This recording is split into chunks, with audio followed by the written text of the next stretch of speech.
Maîtriser l'investissement. Stratégie et conseils pour maximiser vos rendements. Bonjour à tous, et bienvenue dans cette présentation détaillée sur l'investissement. Aujourd'hui, nous allons explorer le monde complexe mais fascinant de l'investissement. Que vous soyez un investisseur débutant ou un professionnel chevronné, nous aborderons des concepts clés, des stratégies éprouvées, et des conseils pratiques pour vous aider à atteindre vos objectifs financiers. Mais avant de continuer, merci de vous abonner et d'activer la cloche de notification pour ne rien rater. 1. Comprendre les fondamentaux de l'investissement. 1.1 Définition de l'investissement.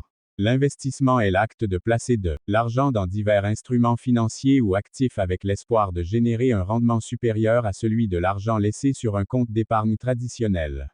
Les investissements peuvent prendre la forme d'actions, d'obligations, de biens immobiliers, ou même d'entreprises. 1.2 Objectifs de l'investissement. Les objectifs d'investissement peuvent varier selon les individus, mais en général, ils incluent la constitution d'une épargne pour la retraite, l'acquisition d'un bien immobilier, la génération de revenus passifs, la diversification des avoirs financiers, la protection contre l'inflation. 2. Type d'investissement. 2.1 Actions. Les actions représentent une part de propriété dans une entreprise. En investissant dans des actions, vous avez la possibilité de bénéficier de la croissance de l'entreprise et des dividendes versés aux actionnaires. Cependant, les actions sont généralement plus volatiles et comportent un risque plus élevé. 2.2 Obligations. Les obligations sont des titres de créance émis par des entreprises ou des gouvernements. Lorsque vous achetez une obligation, vous prêtez de l'argent à l'émetteur en échange d'intérêts périodiques et du remboursement du principal à l'échéance. Les obligations sont souvent considérées comme moins risquées que les actions. 2.3 Immobilier. Investir dans l'immobilier implique l'achat de biens immobiliers pour générer des revenus locatifs ou profiter de l'appréciation de la valeur de la propriété. L'immobilier peut offrir des rendements intéressants, mais nécessite une gestion active et peut nécessiter un investissement initial substantiel. 2.4 Fonds communs de placement et ETF. Les fonds communs de placement et les fonds négociés en bourse ETF permettent aux investisseurs de diversifier leur portefeuille en investissant dans une collection d'actions, d'obligations ou d'autres actifs. Les fonds communs de placement sont généralement gérés activement, tandis que les ETF sont souvent gérés passivement. 2.5 Investissements alternatifs. Les investissements alternatifs incluent des actifs non traditionnels comme les matières premières, les œuvres d'art et les crypto-monnaies. Ces investissements peuvent offrir des rendements élevés, mais ils peuvent aussi être extrêmement volatiles et moins liquides. 3. Stratégie d'investissement. 3.1 Investissement à long terme. L'investissement à long terme se concentre sur la détention d'actifs pendant une période prolongée pour profiter de la croissance de la valeur à long terme. Cette stratégie repose sur la patience et le capital pour traverser les périodes de volatilité. 3.2 Investissement à court terme. L'investissement à court terme vise à tirer parti des fluctuations de prix sur des périodes plus courtes. Cela peut inclure le trading actif ou l'achat et la vente fréquente d'actifs. Cette approche nécessite une vigilance constante et une bonne compréhension des marchés. 3.3 Diversification. La diversification consiste à répartir les investissements sur différents types d'actifs pour réduire le risque global du portefeuille.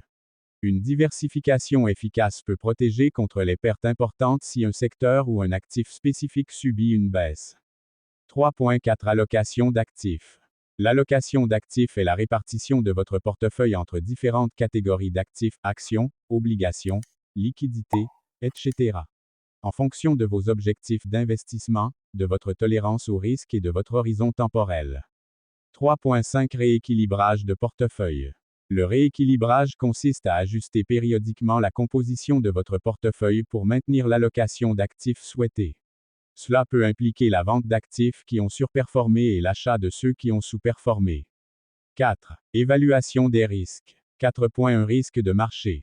Le risque de marché est la possibilité que la valeur de vos investissements baisse en raison des fluctuations du marché. Ce risque est généralement plus élevé pour les actions et les investissements alternatifs. 4.2 Risque de crédit. Le risque de crédit est la possibilité que l'émetteur d'une obligation ou d'un autre instrument de créance ne rembourse pas le principal ou les intérêts dus. 4.3 Risque de liquidité. Le risque de liquidité est la difficulté de vendre un actif sans affecter son prix de manière significative. Les actifs immobiliers ou certains investissements alternatifs peuvent présenter un risque de liquidité élevé. 4.4 Risque inflationniste. Le risque inflationniste est la possibilité que l'inflation érode le pouvoir d'achat de vos rendements d'investissement. Il est important de sélectionner des investissements qui ont le potentiel de surpasser l'inflation. 5. Conseils pour les investisseurs débutants. 5.1 Éducation continue. Prenez le temps d'apprendre et de comprendre les différents types d'investissements et leurs risques associés. L'éducation continue est essentielle pour prendre des décisions éclairées.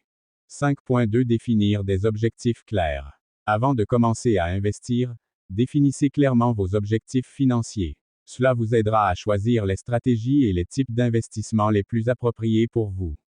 5.3 Commencez petit. Si vous êtes débutant, commencez avec des investissements plus petits et augmentez progressivement votre exposition au fur et à mesure que vous gagnez en confiance et en expérience. 5.4 Consultez un conseiller financier. Un conseiller financier peut vous aider à élaborer une stratégie d'investissement adaptée à vos besoins spécifiques et à votre tolérance au risque. Ils peuvent également vous fournir des conseils sur la gestion de votre portefeuille. 5.5 Suivre régulièrement. Revuez régulièrement votre portefeuille pour vous assurer qu'il reste aligné avec vos objectifs d'investissement. Faites des ajustements si nécessaire en fonction des performances du marché et de vos besoins financiers. Conclusion. L'investissement est une composante clé de la gestion de la richesse et peut vous aider à atteindre vos objectifs financiers à long terme.